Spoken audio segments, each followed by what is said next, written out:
बेटा ग्लूकोज के रासायनिक गुण हम लोग पढ़ ही रहे थे, उनमें से आगे स्टार्ट करेंगे कि ग्लूकोज के और भी रासायनिक गुण जो शेष बचे हुए उनको कैसे कंप्लीट करें। बेटा हम लोगों ने पहले से लिख रखा है, क्या लिखा है कि विभिन्न उत्प्रेरकों की उपस्थिति में ऑक्सीकरण। ग्लूकोज 3 प्रकार के डिफरेंट टाइप के कैटलिस्ट के से ऑक्सीकृत हो सकता है। उन तीनों रासायनिक अभिक्रियाओं में को देखेंगे और हम इस बात को भी पहचानेंगे कि ऑक्सीकरण पर कौन सी अभिक्रिया लिख के कब आनी है। जैसे अगर मैं सबसे पहली रिएक्शन को स्टार्ट करूं तो हम ग्लूकोज का ऑक्सीकरण करवाएंगे किसकी उपस्थिति में, तो हमसे कहेगा ब्रोमीन जल की उपस्थिति में, Br2 + H2O। अगर हम ब्रोमीन जल की उपस्थिति में हमसे ऑक्सीकरण करने के लिए कहे तो देखो कैसे करना है। बेटा ग्लूकोज का फॉर्मूला तो CHO और इसके बाद कम से कम 4 बार क्या लिखते थे, CHOH होल 4 और लास्ट में लिखते थे CH2OH।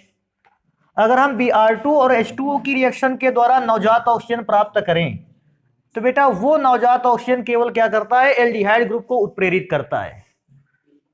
केवल एक नवजात ऑक्सीजन प्रोड्यूस करेगा, वो भी उत्प्रेरित के अभिक्रिया किससे करेगा, एल्डिहाइड ग्रुप से।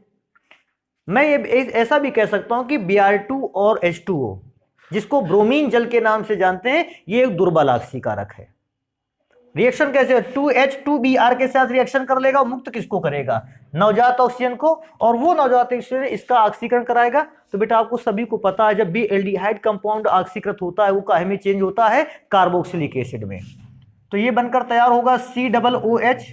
बाकी किसी भी ग्रुप पर ऑक्सीकरण का कोई प्रभाव नहीं पड़ने वाला है, CH2OH। अब इस प्रकार से ग्लूकोज से जब अम्ल बना तो हमने इस अम्ल का नाम रखा ग्लूकोनिक अम्ल। ऐसी अभिक्रिया तकरीबन आपने पढ़ी भी थी कल। तो ग्लूकोनिक एसिड बना, पहला ऑक्सीकरण ये हो गया। दूसरा ऑक्सीकरण हम इस बात को चेक करेंगे कि कभी कभी ऑक्सीकरण हमसे कह देता है सांद्र नाइट्रिक अम्ल की उपस्थिति में।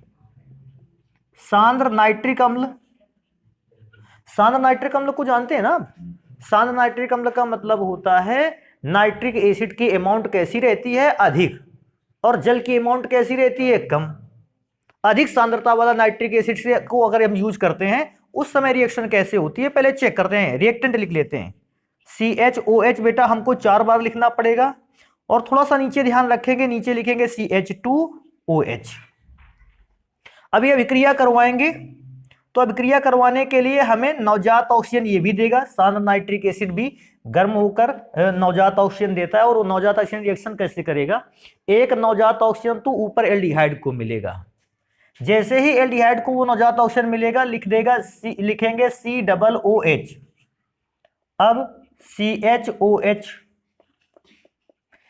अच्छा ये भी सोचने वाली बात है, यहां पे जितने भी 4 कार्बन लिखें वो सारे के सारे चारों कार्बन सेकेंडरी अल्कोहल को रिप्रेजेंट करते हैं। तो क्या होता है, सांद्र नाइट्रिक अम्ल द्वारा सेकेंडरी अल्कोहल ऑक्सीकृत नहीं होता है, इसलिए सांद्र नाइट्रिक अम्ल की अभिक्रिया पर इस CHOH पर कोई प्रभाव नहीं पड़ेगा, ये बिल्कुल वैसा ही रखा रहेगा। लेकिन सांद्र नाइट्रिक अम्ल से जो प्राइमरी अल्कोहल होता है ये ऑक्सीकृत होता है। कैसे ऑक्सीकृत हुआ उसको भी चेक करेंगे। बेटा सबसे पहले यहां से H2O निकल गया तो मैंने H2O को तीर के निशान के नीचे रखा। अभी 3 O लिख लेते हैं। कैसे होगा रिएक्शन, 2 O इसको मिल जाएगा। सोचो H2O तो ये वाला पार्ट तो यहां से गायब हो चुका था, अगर 2 O इसको मिलेंगे तो बेटा नीचे वाला भाग भी क्या बना डालेगा, COOH। मतलब ऊपर एल्डिहाइड भी ऑक्सीकृत हुआ, नीचे प्राइमरी अल्कोहल वाला भाग भी ऑक्सीकृत हुआ। अब इस प्रकार से बने कंपाउंड को हम लोग बोलते हैं सैकेरिक एसिड, सैकेरिक एसिड या सैकेरिक अम्ल। ध्यान रखना ब्रोमीन जल की उपस्थिति में ग्लूकोनिक अम्ल, और अगर HNO3 की बात करें तो सांद्र HNO3 की उपस्थिति में सैकेरिक एसिड बनेगा। अभी एक और ऑक्सीकरण की अभिक्रिया को चेक करेंगे, CHO single bond CHOH whole 4, और बेटा लास्ट में हम लिखेंगे इसको CH2OH। और इस बार बेटा ऑक्सीकरण जो होना है वो होना है तनु नाइट्रिक अम्ल की प्रेजेंस में। अगर आपसे तनु नाइट्रिक अम्ल की प्रेजेंस में अभिक्रिया करवाने के लिए कहे तो तनु नाइट्रिक अम्ल अगर देखा जाए बहुत प्रबल ऑक्सीकारक होता है, इतना ज्यादा प्रबल ऑक्सीकारक होता है कि वो एल्डिहाइड ग्रुप को भी ऑक्सीकृत करता है, वो प्राइमरी एल्कोहल को भी ऑक्सीकृत करता है और बीच में रखे जो सेकेंडरी एल्कोहल है उनको भी ऑक्सीकृत कर देता है। तो जो तनु नाइट्रिक एसिड है ये काफी बहुत अधिक प्रबल ऑक्सीकारक है, सभी एल्कोहल ग्रुप और एल्डिहाइड ग्रुप को ऑक्सीकृत करता है और बनाकर तैयार करता है ऑक्जेलिक एसिड।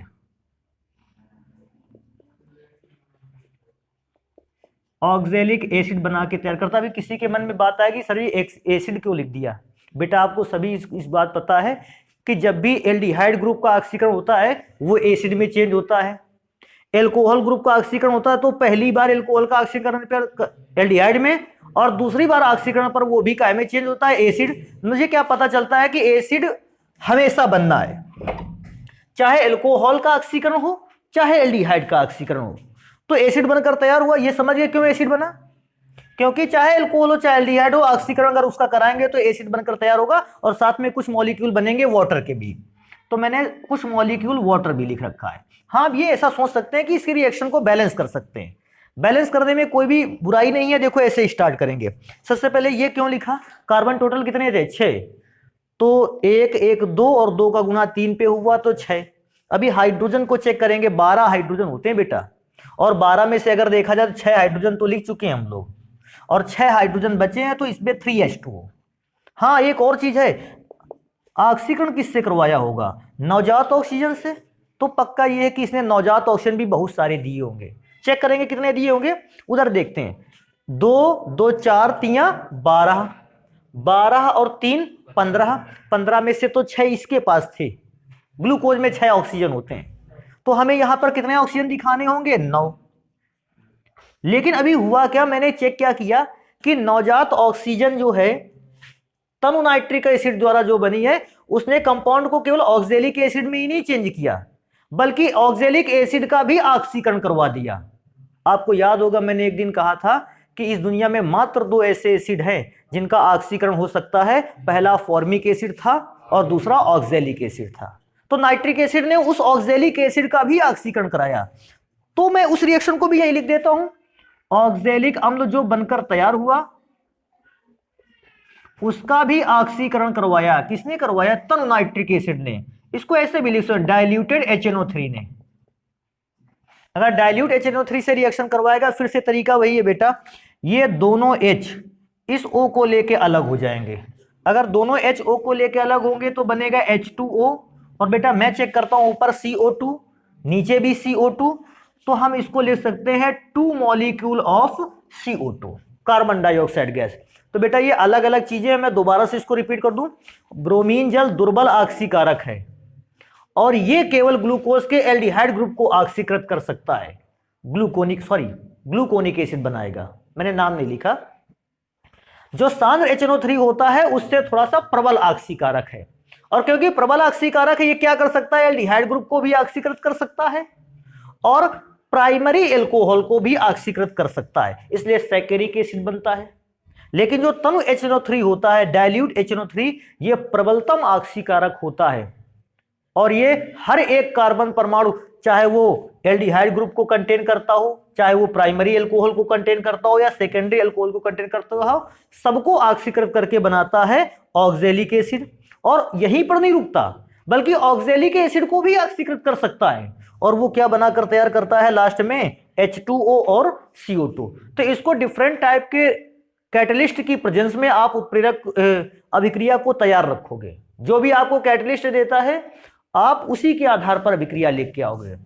और सबसे इंपॉर्टेंट चीज तो ये इस बात को ध्यान रखोगे कि जो नाइट्रिक एसिड दिया गया है ये तनु है या सांद्र है, क्योंकि कभी कभी गलती इन क्षेत्रों पर होती है कि हम लोगों ने HNO3 तो देखा लेकिन ये नहीं चेक किया कि ये तनु था कि सांद्र था।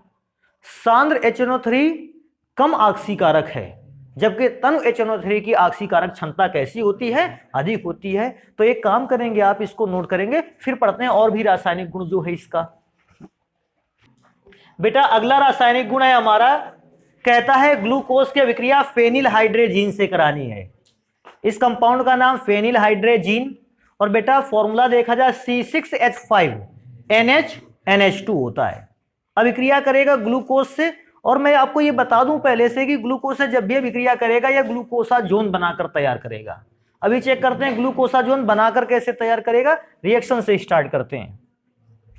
बेटा ग्लूकोज के फॉर्मूले को तो ऐसे भी लिख सकते हो ना, CHO। बेटा नीचे अगर चेक करेंगे तो यहां पे होता है CHOH, अभी सारे के सारे CHOH। अभी एक काम कर लेते हैं, अगर एक बार CHOH हम लोगों ने लिख रखा है तो हमारे पास CHOH बचेंगे कितने, अभी 3, तो CHOH का होल थ्राइस, और लास्ट में बेटा हम लोग लिखेंगे CH2OH। फेनिल हाइड्रोजीन से रिएक्शन होगी, लिखने का तरीका देखो बेटा, C6H5NH2, और जैसे ही मैंने दूध थोड़ा सा H2 लिखा, हाँ कुछ लोगों को तो दिमाग यहीं से चलना स्टार्ट हो गया कि O किससे अभिक्रिया करेगा, H2 से। अगर O H2 से अभिक्रिया करेगा तो बनाकर तैयार करेगा H2। मैं चेक करूंगा कि मेरे पास बचा क्या, हमारे पास बचा H single bond C, double bond के साथ NHN और C6H5। बेटा नीचे आ जाओगे तो CHOH, फिर CHOH का होल थ्राइस, और लास्ट में बेटा प्राइमरी एल्कोहल CH2OH। अभी अभिक्रिया तो कंप्लीट ही नहीं हुई, अभी एक बार अभिक्रिया और होगी। तो देखो रिएक्शन कैसे लिखेंगे फिर से, C6H5NHNH2। बेटा अभिक्रिया का लिखने का तरीका बिल्कुल आसान है, और इसको समझना तो उससे भी आसान है। देखो अभिक्रिया कैसे हुई, ये वाला बॉन्ड ब्रेक हो गया, और जब बॉन्ड ब्रेक हुआ तो HOH ने एक H दिया लेफ्ट वाले पार्ट को और एक H दिया राइट वाले पार्ट को। इस C ने अपने दोनों OH खो दिए, एक लेफ्ट वाले हिस्से पर रखा और एक राइट वाले पर, और बचाया अपने पास केवल क्या, O। अभी मैं चेक करूंगा कि अगर अपने पास O बचाया तो बचा क्या कंपाउंड होगा। बेटा H सिंगल बॉन्ड C, या इसको तो CH भी लिख सकते हैं, डबल बॉन्ड NHN C6H5। ध्यान से देखना बेटा, इससे तो दोनों H अपने गंवा दिए हैं, तो इसके पास बचेगा क्या, CO, फिर CHOH का होल थ्राइस, और लास्ट में देखेंगे तो CH2OH। अभी मैं चेक करता हूं कि मेरे पास और भी क्या प्रोडक्ट बनकर तैयार हुए। बेटा अगर ये बॉन्ड ब्रेक होगा, इस वाले पार्ट को H मिला तो NH2 और एक H मिलकर क्या बनाएगा, NH3। और मैं तो सोचता हूं मेरे पास अदर कंपाउंड क्या बचा है, मुझे लिखना आगे चाहिए था लेकिन हम नीचे लिख रहे हैं, C6H5NH2। ये तो एनिलीन का फॉर्मूला है, C6H5NH2। लेकिन अभी तो अभिक्रिया कंप्लीट नहीं हुई, एक बार और रिएक्शन लिखनी होगी। अब हम इस कंपाउंड पे फिर से अभिक्रिया करवाएंगे फेनिल हाइड्रोजीन की। तो बेटा उस कंपाउंड पे फेनिल हाइड्रोजीन की अभिक्रिया कैसे हो, मैं यहीं पे लिखता हूं, देखो कैसे, प्लस C6H5NH2। तो इस H2 को कहां लिखें, थोड़ा सा दूर लिखें, होगा क्या, ये वाला O इस H2 से अभिक्रिया कर लेगा। और सोचो अगर H2O से अभिक्रिया कर लेगा तो एरो के साइन के बाद बचेगा क्या, सबसे पहले H2 ने किससे अभिक्रिया की, O से, तो क्योंकि H2O बना हमने एरो के साइन के नीचे लिखा। सेकेंडरी कंपाउंड है ये, हमें ज्यादा मतलब इससे रहता नहीं, हमें मतलब है मेन कंपाउंड मुख्य उत्पाद से। बेटा अगर H2O के साथ चला गया था, ये तो रिएक्शन बिल्कुल ऐसी जैसे फर्स्ट स्टेप पे हुई थी, इसमें भी OH2 के साथ निकल गया था। तो हम पहले चेक करेंगे हमारे पास क्या क्या है, CH double bond NHN C6H5 और C, वो तो निकल गया ना, तो डबल बॉन्ड, और ये वाला भाग उसकी जगह पे जुड़ गया जाके, तो फिर से जुड़ा NHN C6H5 CHOH का होल थ्राइज एंड CH2OH। बेटा इसी का नाम है ग्लूकोसाजोन, ग्लूकोसाजोन। तो कभी फेनिल हाइड्रोजीन से अभिक्रिया बोलता है तो हम इस प्रकार की रिएक्शन करवाते हैं। अभी क्योंकि हमारे पास थोड़ी सी जगह बच गई है, हम कुछ अभिक्रियाओं को और लिखेंगे। हमारे यहाँ दो इंपॉर्टेंट और रिएक्शन आती है, कभी कभी पूछ लेता है क्या होता है जब ग्लूकोज की अभिक्रिया टॉलिन अभिकर्मक से होती है, या क्या होता है जब ग्लूकोज की अभिक्रिया फेलिंग सॉल्यूशन से होती है। तो भैया नेक्स्ट रिएक्शन हम लोग यहां लिखेंगे टॉलिन अभिकर्मक से क्रिया। तो हम लोगों ने टॉलिन अभिकर्मक से रिएक्शन करवानी है। बेटा ग्लूकोज का formula CHO single bond CHOH का होल 4 और भी लास्ट में लिखते थे CH2OH। टॉलिन अभिकर्मक का फॉर्मूला चेक करेंगे Ag2O। बेटा होता था कि हमेशा टॉलिन अभिकर्मक जो है एक प्रकार का दानी यौगिक है, दाता है। ये करता क्या है, ये अपना ऑक्सीजन इसको दे देता है। सोचो अगर ऑक्सीजन इसको दे देगा, ये बनकर तैयार होगा COOH, बाकी ग्रुप्स पर कोई इफेक्ट नहीं पड़ेगा। अब बच्चों के दिमाग में आ रहा है कि बाकी ग्रुप पर क्यों इफेक्ट नहीं पड़ेगा, तो जिनके दिमाग में आ गया है ठीक है, नहीं आया तो मैं उसको बता दूं क्या कि जो Ag2O है ये दुर्बल अगर देखा जाए अपचायक है, सॉरी ऑक्सीकारक है। Ag2O क्योंकि दुर्बल ऑक्सीकारक है, ये केवल एल्डिहाइड ग्रुप का ऑक्सीकरण करवा सकता है, ना ये एल्कोहल का ऑक्सीकरण करवा नहीं सकता, इसलिए अभिक्रिया केवल ऊपर वाले पद पर हुई है। और बेटा मैं चेक करूंगा इसके बाद मेरे पास बचेगा क्या, तो बचेगा 2Ag, इसी को तो आप रजत दर्पण कहते हैं। अभी एक और रिएक्शन लिखेंगे फेलिंग सॉल्यूशन से क्रिया, फेलिंग विलयन से क्रिया, फेलिंग विलयन से क्रिया। और बेटा फेलिंग विलयन से क्रिया तो अगर जिसको व्यक्ति को टॉलिन रिएजेंट से रिएक्शन आ गया, उसका फेलिंग विलयन से रिएक्शन करा पाना बिल्कुल भी कठिन नहीं है। कैसे बेटा, ग्लूकोज का फॉर्मूला फिर से लिखते हैं CHOH होल 4 और लास्ट में इसको लिखते हैं CH2OH। फेलिंग सॉल्यूशन का फॉर्मूला होता है 2 मॉलिक्यूल ऑफ CuO। अभिक्रिया करेगा सेम, यही भी वही कर रहा है। ये अपना 2 ऑक्सीजन है, एक ऑक्सीजन इसको दे देगा तो ये बन जाएगा COOH, CHOH का होल 4 एंड CH2OH। अभी मैं सोचूंगा मेरे पास बचता क्या है, तो Cu तो 2 बचे हैं, ऑक्सीजन 1 निकल गया था, तो ऑक्सीजन कितना बचा 1। Cu2O ये किस प्रकार का अवक्षेप होता है, किस कलर का, लाल। अब हम एक बात को और कंफर्म करेंगे यहीं पे, हम लोगों ने 2 प्रकार की शर्करा को पढ़ा था, अपचायी शर्करा और अनअपचायी शर्करा, जिसमें से ग्लूकोज को अपचायी शर्करा कहा गया था। और ग्लूकोज को अपचायी शर्करा क्यों भी कहा गया था, इसका भी मैं देखो पढ़ के सुनाता हूं। आपने लिखा होगा कि ग्लूकोज टॉलिन अभिकर्मक और फेलिंग विलयन का अपचयन कर देता है, इसलिए यह अपचायी शर्करा। मैं चेक करूंगा कैसे अपचयन होता है। देखो इस रिएक्शन को ऊपर, अभी Ag के साथ ऑक्सीजन जुड़ा था, फिर उस ऑक्सीजन को किसने अपनी ओर खींच लिया, ग्लूकोज ने। क्योंकि ग्लूकोज ने ऑक्सीजन खींच लिया, ध्यान देने वाली बात है, Ag2O का क्या हो गया, अपचयन। ये अपचयन किसके कारण हुआ है, ना ग्लूकोज होता, ना ऑक्सीजन खींचता, और ना Ag2O का अपचयन होता। तो मैं क्या बोलने वाला हूं कि Ag2O के अपचयन का प्रमुख जिम्मेदार कौन है, ग्लूकोज। ग्लूकोज ना होता तो अपचयन ना होता, इसका मतलब ग्लूकोज ने ही अपचयन कराया है ना, इसलिए ग्लूकोज को कौन सी शर्करा बोलते हैं, अपचायी शर्करा। सेम प्रोसीजर वही है, यहां भी ग्लूकोज ने CuO से, क्यूप्रिक ऑक्साइड से एक ऑक्सीजन क्या कर लिया, खींच लिया और ग्लूकोनिक एसिड बना लिया।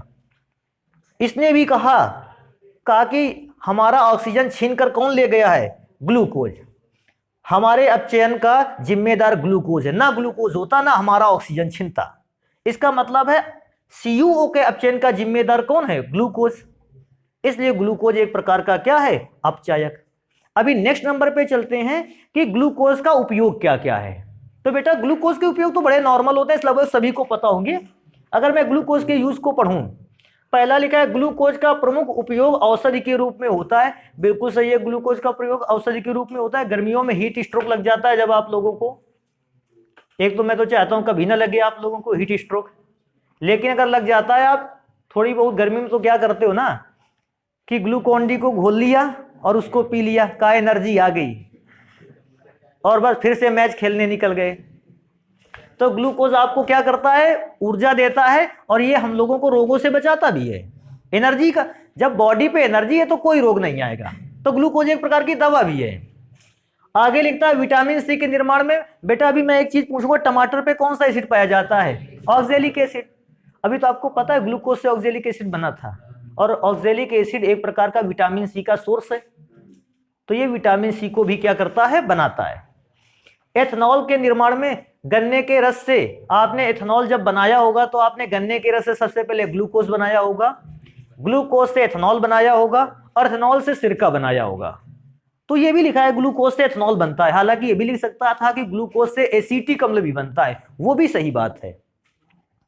और एथेनॉल का यूज तो जानते हो, बहुत ज्यादा यूज है आज के युग में एथेनॉल का, सस्ते अपचायक के रूप में। ये इसकी थोड़ी सी बेइज्जती हुई है, लेकिन ये समझेगा अपना उसको। अपचायक है लेकिन कैसा है? सस्ता। अब सस्ता अपचायक क्यों? वैसे आप रिड्यूसिंग एजेंट लाओगे तो आपको महंगा पड़ेगा, 40-50 रुपए का ग्लूकोज का इतना बड़ा डिब्बा लिए चले आओ, अच्छा खासा अपचायक का काम कर दिया जाएगा केमिकली। और इस सस्ता अपचायक और दुर्बल अपचायक कि ये ज्यादा प्रबल अगर अपचायक नहीं है, ये बहुत दुर्बल अपचायकों में से एक है। अभी आगे नेक्स्ट नंबर चलेंगे, फलों के परिरक्षण में। परिरक्षण का अर्थ होता है किसी भी फल को या फल से बने हुए पदार्थ को खराब होने से बचाना। अभी मैं एक नॉर्मली एग्जांपल आपको देता हूं कि आपने चिप्स के पैकेटों को देखा होगा, उसमें काफी ज्यादा हवा होती है, नाइट्रोजन गैस भरी रहती है। क्यों? कि अंदर के चिप्स या पापड़ जो है वो ऑक्सीडाइज होके खराब ना हो सके। तो हम क्या कहेंगे? नाइट्रोजन ने चिप्स के पैकेट को, उसके अंदर भरे हुए खाद्य पदार्थ को खराब नहीं होने दिया। तो नाइट्रोजन एक प्रकार का क्या है? परिरक्षक है। सेम ग्लूकोज भी एक प्रकार का परिरक्षक है। ये किसको किसको खराब होने से बचाता है? जैम को, जेली को और मुरब्बे को। इन पदार्थों को खराब होने से क्या कर लेता है? बचा लेता है। जब भी हम जैम, जेली या मुरब्बा बनाते हैं उसमें ग्लूकोज की थोड़ी सी मात्रा क्या कर देते हैं? मिला देते हैं। और ये ग्लूकोज जब तक बना रहता है वहां अंदर पदार्थों को खराब होने से क्या करता है? बचाता है। इसलिए उनको परिरक्षक कहते हैं। तो इसको जल्दी से नोट कर लेते हैं, फिर पढ़ते हैं कि ग्लूकोज की संरचना कैसी होती है। तो बेटा अभी स्टार्ट करते हैं ग्लूकोज की संरचना को पढ़ना। तो स्ट्रक्चर ग्लूकोज के पढ़ेंगे तो हमारे पास एक साइंटिस्ट है जिसका नाम है फिशर। उसने ग्लूकोज की कुछ विशेष संरचना को हमें बताए थे। हम लोग पढ़ेंगे कि फिशर के अनुसार ग्लूकोज की जो संरचना थी वो किस प्रकार की थी। ध्यान रखना इसको बनाते समय, फिशर के अनुसार ग्लूकोज का पहला फॉर्मूले का पार्ट तो CHO है। इसके बाद दूसरा फॉर्मूला देखा जाए तो आप यहां पे CHOH लगाते हो। फिशर ने बताया कि हम यहां पर OH राइट साइड पे रखेंगे और H को कहां रखेंगे? लेफ्ट पे। नेक्स्ट कार्बन पे H लेफ्ट पे, राइट पे आ जाएगा, और OH कहां पर आ गया? लेफ्ट पे। लेकिन बाकी के जो कार्बन बचेंगे अब उन पर लेफ्ट साइड पर H और राइट साइड पर कहां क्या रखा रहेगा? OH। अगर हम चेक करें इस बात को तो हमारे 5 कार्बन तो पहले से अरेंज हो गए हैं, और लास्ट वाले कार्बन को हम लिखते थे CH2OH। ध्यान रखना इस चीज को। फिशर के अनुसार, मैं दोबारा से रिपीट कर दूं, ये आपके अनुसार नहीं बनने वाला है, ये फिशर के अनुसार बनेगा जो उसने बनाया था। तो इसको ध्यान रखेंगे। CHO ग्रुप हमने लिख दिया। पहले एल्कोहल पे आते हैं अगर ग्रुप पर, तो हम क्या करेंगे? OH को राइट साइड पे लिखेंगे और H को लेफ्ट पे। फिर इसके बाद रोटेट कर देना है, OH की तरफ H और H की तरफ OH। फिर अगले टर्न पे रोटेट कर देना है, H की तरफ OH और OH की तरफ H। बाकी OH अपनी ओर साइड में रहेगा। यह पहला फॉर्मूला जिसको फिशर ने बताया था कि ओरिजिनल संरचना ऐसी होती है। अच्छा, फिशर के स्ट्रक्चर को एक प्रकार से और लिख सकते हैं अगर हम लिखना चाहें। देखो बेटा, इसको कैसे लिख सकते हैं? तो फिशर के स्ट्रक्चर को लिख सकते हैं बेटा, ऊपर तो CHO लिख दिया, फिर हमने एक नीचे लाइन खींच दी और लास्ट पे हमने उस पर लिख दिया CH2OH और बीच में कुछ कटमार्क बना दिए, 1 2 3 4। अब हमने क्या किया? यहां पर OH लगाया, यहां पे H लगाया। कुछ समझ में आ रहा है बेटा? इसको कार्बन माना इस जंक्शन को। नेक्स्ट वाले पे यहां H, इधर OH, अगले वाले पर तो फिक्स हो जाना है, राइट पे OH ही रहना है और लेफ्ट पे H को आ जाना है। तो फिशर का अगर फॉर्मूला हम पढ़ेंगे तो फिशर के फॉर्मूले को ऐसे रिप्रेजेंट करते हैं। ये फॉर्मूला फिशर के द्वारा दिया गया था। हाँ, एक और चीज है, इसका नाम क्या है? इसको कहते हैं डी प्लस ग्लूकोज। अभी कुछ लोगों के दिमाग में एक बात आ रही होगी, सर जी डी तो इसलिए लिखा गया होगा क्योंकि डेक्स्ट्रो फॉर्म है, और तो बेटा डेक्स्ट्रो फॉर्म का डी हम ऐसे बना लेते थे और लीवो फॉर्म का एल ऐसे बना लेते थे, या अगर कैपिटल भी लिखते थे। लेकिन मैं आपको बता दूं ये डेक्स्ट्रो और लीवो फॉर्म नहीं है। ये डी इस विशेष संरचना को रिप्रेजेंट करता है। विशेष संरचना का मतलब है कार्बन में से O की दर रहना, OH की दर रहना है और H की दर रहना है। इस विशेष संरचना को क्या नाम दिया गया है? डी। और इस प्लस शब्द का अर्थ है डेक्स्ट्रो। डेक्स्ट्रो का अर्थ है अगर ग्लूकोज के सॉल्यूशन में, ग्लूकोज के इस सॉल्यूशन में अगर आप समतल ध्रुवित प्रकाश को आरोपित करते हो तो ये उस समतल ध्रुवित प्रकाश को क्लॉकवाइज डायरेक्शन में क्या कर देगा? घुमा देगा। कभी कभी बच्चों के दिमाग में होता है कि सर जी डी का मतलब डेक्स्ट्रो नहीं है। यहां पर डेक्स्ट्रो किसको रिप्रेजेंट, किस शब्द द्वारा रिप्रेजेंट हो रहा है, किस अक्षर द्वारा रिप्रेजेंट हो रहा है? प्लस के द्वारा। डी नाम क्यों पड़ा?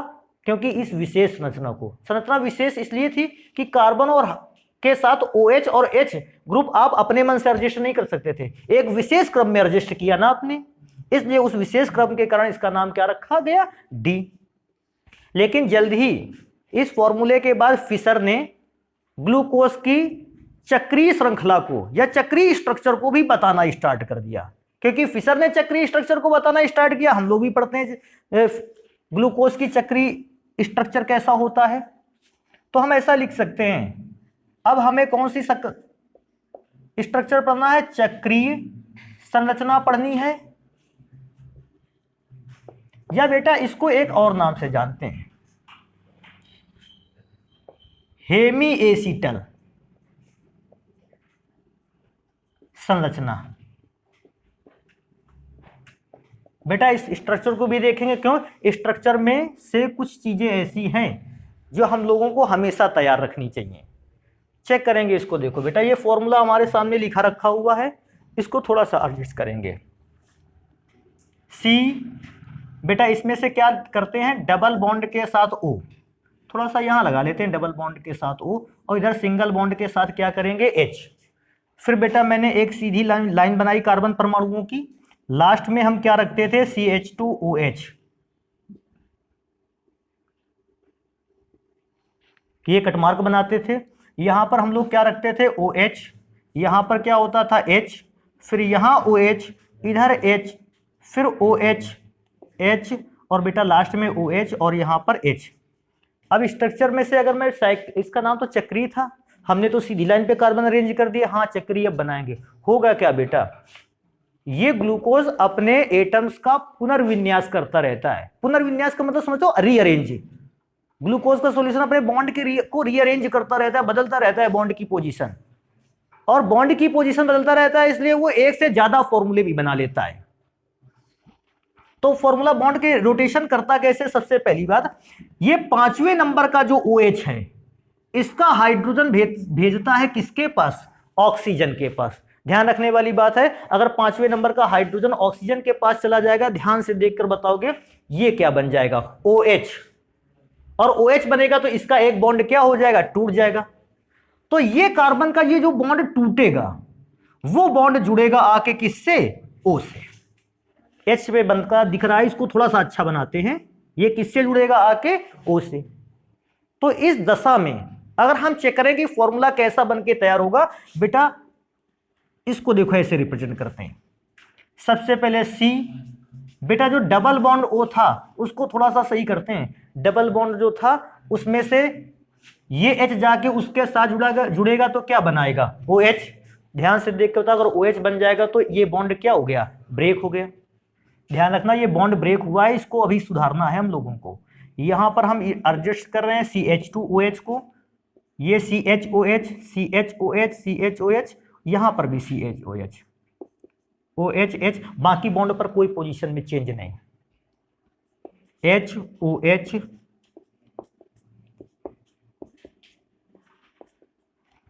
तो अब कहोगे सर ये क्यों लिख दिया? ये तो वहां चला गया है। अरे भैया हटा दिया इसको। और हटा दिया तो एक बॉन्ड यहां से जो निकला वो इस ऑक्सीजन के साथ क्या हुआ, कनेक्ट हुआ। फिर ध्यान रखना क्यों कनेक्ट हुआ इसको भी चेक करेंगे अभी। यहां से ऑक्सीजन निकल गया था, एक फॉर्मूला हम लोगों ने पढ़ रखा है, हंक फॉर्मूला 1 2 3 4, या नहीं पढ़ा है हम लोगों ने तो एक फॉर्मूला और पढ़ा है हॉक फॉर्मूला 1 2 का 4। हाँ क्या, हाइड्रोजन कितने बॉन्ड बनाकर तैयार करता है, एक। ऑक्सीजन कितने बॉन्ड बनाता है, 2। और कार्बन कितने बॉन्ड बना सकता है, 4 बनाता है बॉन्ड। उसमें से नाइट्रोजन को सम्मिलित कर लिया गया ऊपर वाले फॉर्मूले पर, तो कोई भी गुनाह नहीं हुआ उससे। ऑक्सीजन कितने बॉन्ड बनाता है, 2। बेटा यहां पर ऑक्सीजन का कितना बॉन्ड बचा, अभी तक एक बॉन्ड और था दूसरा, किसके साथ जुड़ा था, H। अगर H के साथ जुड़ा था तो वो बॉन्ड उसके कंप्लीट थे, लेकिन अब वो हाइड्रोजन निकल गया तो उसका बॉन्ड क्या हो गया, एक कम हो गया। चेक करो इस कार्बन का भी बॉन्ड तो एक कम है, कितने बॉन्ड है, 1 2 और 3। तो कार्बन का भी एक बॉन्ड कम है, ऑक्सीजन का भी बॉन्ड एक कम है, तो हम क्या करेंगे, एक बॉन्ड अलग से निकाल के लाएंगे और वो बॉन्ड ऑक्सीजन और कार्बन के साथ क्या कर देंगे, जोड़ देंगे। अभी देखना, अब ऐसी सिचुएशन पे ऑक्सीजन के भी कितने बॉन्ड हो गए, 2, एक ऊपर और एक नीचे, काफी बड़ा बॉन्ड है लेकिन बनाया गया। और यहां पे भी तो कार्बन के 4 बॉन्ड हो गए। हम इसको क्या बोलते हैं, अल्फा डी प्लस ग्लूकोज। इसको क्या बोलते थे, अभी हम लोगों ने लिखा था क्या, डी प्लस ग्लूकोज। लेकिन ये एक प्रकार का और स्ट्रक्चर बनाता है। आपको सर जी स्ट्रक्चर तो बनाते बनाते काफी ज्यादा स्ट्रक्चर है, कोई प्रॉब्लम नहीं बेटा, अगला स्ट्रक्चर बिल्कुल सरल है। करना तुमको क्या है, कार्बन का नंबर 1 पोजीशन को थोड़ा सा चेंज करना है। चेंज कैसे करना है, इसी स्ट्रक्चर को यहां उठाकर रख लेना है, बशर्ते यहां OH लगा था ना, तो हम यहां पर अब क्या एडजस्ट कर देंगे, H, और बेटा OH को यहां लेफ्ट साइड पर कर देंगे, और बाकी स्ट्रक्चर पर कोई भी परिवर्तन होना ही नहीं है। CH2OH, बेटा यहां कट मार्क बनेंगे 4। आपको याद होगा ये पहला नंबर किससे जुड़ता था, 5वें नंबर से, यहां H था, जो भी है बाकी पूरा नोट कर देंगे, HOH, बाकी पर कोई चेंज ही नहीं होना है, HOH, और इधर H, यहां पर OH। बेटा इसका नाम थोड़ा सा तो चेंज हो जाएगा, क्यों, OH ग्रुप उधर एडजस्ट था, ये रोटेट होकर इधर आ गया, तो बेटा इसका नाम अल्फा था और इसका नाम क्या बोल दोगे, बीटा डी प्लस ग्लूकोज। तो ये संरचना हो गई, लेकिन अभी भी एक काम रह गया है। अभी हम लोगों ने कुछ संरचनाएं छोड़ रखी हैं, तो इसको नोट करेंगे, फिर उन स्ट्रक्चर्स को पढ़ेंगे। फिर ध्यान रखना, जब ग्लूकोज की फिशर संरचना को बोले ये लिखने हैं, जब हेमी एसिटल संरचना को या चक्रीय संरचना को बोलेगा ये स्ट्रक्चर्स लिख के उसको दिखाने हैं। अभी इसको नोट करते हैं और भी स्ट्रक्चर देखते हैं कौन से हैं ग्लूकोज के। अगला स्ट्रक्चर कहलाता है एनोमर स्ट्रक्चर, या फिर उसको हम कहते हैं पाइरेनोस स्ट्रक्चर भी बोलते हैं। अब इसका नाम पाइरेनोस स्ट्रक्चर क्यों पड़ा, अभी ये भी चेक करेंगे कि एनोमर का मतलब क्या है। पाइरेनोस का अर्थ ये है, पाइरेनोस संरचना इसलिए नाम दिया गया क्योंकि ग्लूकोज के हमको वो फॉर्मूले लिखने हैं, वो स्ट्रक्चर फॉर्मूले बनाने हैं जो पायरीन से मिलते हैं। अब कहेंगे सर जी हम पायरीन के फॉर्मूले को ही नहीं जानते, हम ग्लूकोज का फॉर्मूला उसके जैसा कैसे बनाएं। फिर मैं दोबारा रिपीट करूंगा इस बात को कि अब हम लोगों को ग्लूकोज के ऐसे स्ट्रक्चर लिखने हैं जो किसके सूत्र से मिलते हैं, पायरीन के फॉर्मूले से मिलते हैं, क्योंकि अब पायरीन के जैसा ही ग्लूकोज का स्ट्रक्चर बनाना है। हमने ऐसी संरचना का नाम क्या रखा, पाइरेनोस संरचना। तो बात आई कि पायरीन को ही चेक कर लेते हैं। तो बेटा पायरीन का फॉर्मूला कुछ इस प्रकार का होता है, ध्यान रखना इसको। यहां पर ऑक्सीजन, खटकोणीय संरचना, 6 किनारे वाली संरचना, और इसमें आमने सामने कौन सा बॉन्ड होता है, डबल बॉन्ड। ये पायरीन का स्ट्रक्चर होता है। मैं भी समझ गया इसको देखते ही, क्या समझ गया, 6 कॉर्नर वाला स्ट्रक्चर बनाना है। तो 6 कॉर्नर वाला स्ट्रक्चर बनाना है तो पहले इस बात को चेक किया जाए, क्या 6 कार्बन होते हैं ग्लूकोज में, हाँ तो होते हैं, तो बन सकता है। फिर तो समझ गए पाइरेनोस स्ट्रक्चर क्यों नाम दिया गया, पायरीन के जैसा दिखने वाला ग्लूकोज का स्ट्रक्चर पाइरेनोस स्ट्रक्चर कहलाता है। अभी एक चीज और चेक करेंगे, एनोमर। बेटा एनोमर होता है कार्बन की विशेषता, एक ऐसा कार्बन परमाणु जो अपने ऊपर लगे हुए ग्रुप को क्या कर सके, रोटेट कर सके। रोटेट का मतलब समझते हो ना, घूर्णन करा सके, और घूर्णन करा सकता है, हम ऐसे कार्बन को क्या कहते हैं, एनोमर कार्बन। देखो अगर इसमें से मैं चेक करूं, ये वाला कार्बन कौन सा कार्बन है, एनोमर। रीजन है, क्यों पूछेगा क्यों एनोमर कार्बन है, बेटा अभी चेक करो, OH यहां लगा था, H यहां लगा था, फिर इसने अपने स्ट्रक्चर में से OH और H को क्या कर दिया, घुमा दिया, घूर्णन करा दिया, और वो लास्ट वाला स्ट्रक्चर बनाया। तो मैं ऐसा बोल सकता था कि ये कार्बन भी कैसा है, एनोमर कार्बन है, जो अपने स्ट्रक्चर में उपस्थित ग्रुप्स की डायरेक्शन को क्या कर सके, रोटेट कर सके, हम उसको एनोमर कार्बन बोलते हैं। तो अब हम जो संरचना बनाएंगे उसमें भी ऐसा ही होगा, कार्बन अपने ग्रुप को क्या कर देगा, रोटेट कर देगा, और क्योंकि कार्बन अपने ग्रुप के रोटेट कर देगा इसलिए हमने एनोमर लिखा है। एनोमर का मतलब है वो कार्बन मिलेगा हमको यहां जो अपने ग्रुप को रोटेट करेगा। तो बनाते हैं, हालांकि हम ग्लूकोज संरचना बनाएंगे, मिलेगा लगभग ऐसा ही, जरूरी नहीं कि बिल्कुल देखने में सेम हो जाए, बिल्कुल सेम तो नहीं होगा लेकिन सिमिलर होगा। देखो ग्लूकोज का फॉर्मूला, बेटा सबसे पहले तो हम 6 कॉर्नर बना देते हैं। अब यही थोड़ा सा डिफरेंस है, यहां पर बेटा अप्लाई करते हैं O को, और बेटा यहां पर हम लोग लिखते हैं ये पहला नंबर का कार्बन, ये दूसरा, ये तीसरा, ये चौथा, और इसको कहां देखा जाए, 5वां। अब कहोगे सर छठवां तो लगने की जगह नहीं बची, बचेगी। देखो एक बॉन्ड यहां पर क्रिएट करेंगे हम लोग, एक यहां पर, एक यहां पर, और छठवां जो कार्बन होगा यहां लगेगा। ये वो कार्बन है, याद आया कौन सा, लास्ट वाला 6 नंबर कार्बन जो CH2OH होता था, ये नीचे वाला। अभी इसको ध्यान देंगे हम लोग कि इस पर बेटा हमको H लगाना है, यहां क्या लगाना है, OH, यहां H, OH, अपोजिट हो गया H, OH, यहां देखोगे तो ऊपर H नीचे OH, क्यों, नीचे H लगा था। अभी ऊपर इसको चेक करेंगे बेटा, इस पे से तो हमारे पास C बचा, इधर नीचे हम लोग लिखेंगे H। रीजन है, कहोगे सर जी OH कहां गया, ये O के साथ जुड़ा हुआ है। ये पहला स्ट्रक्चर हो गया। तरीका बनाने का आप लोगों ने चेक किया इस बात को कैसे करना है। सेकंड स्ट्रक्चर में करना कुछ भी नहीं है बेटा, हमने देखा था कि जो कार्बन नंबर 1 था ये अपने बॉन्ड्स को क्या कर देता था, रोटेट कर देता था। हमको भी कार्बन नंबर 1 के बॉन्ड को क्या कर देना है, रोटेट। रोटेट में OH कहां जाएगा, ऊपर, और ये H कहां आएगा, बाकी पर कोई चेंज नहीं, बाकी पूरा फॉर्मूला ऐसा ही लिख देना है। केवल ये क्योंकि एनोमर कार्बन है ये अपने बॉन्ड्स को रोटेट करेगा, तो भैया बॉन्ड्स को रोटेट करेगा तो फॉर्मूला दोबारा से बनेगा।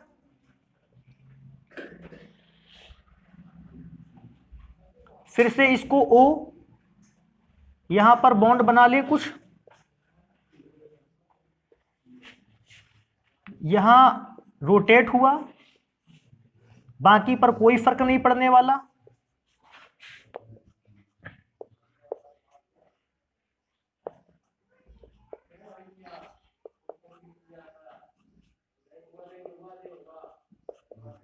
ये बेटा दूसरा फॉर्मूला हो गया। तो इस प्रकार से अगर आप नंबर डालना चाहे तो इस पे भी नंबर डाल सकते हैं, तो कोई उससे प्रॉब्लम थी नहीं। नाम अगर देखें तो हम इसका लिख सकते हैं, पहले वाले का नाम अल्फा डी प्लस ग्लूको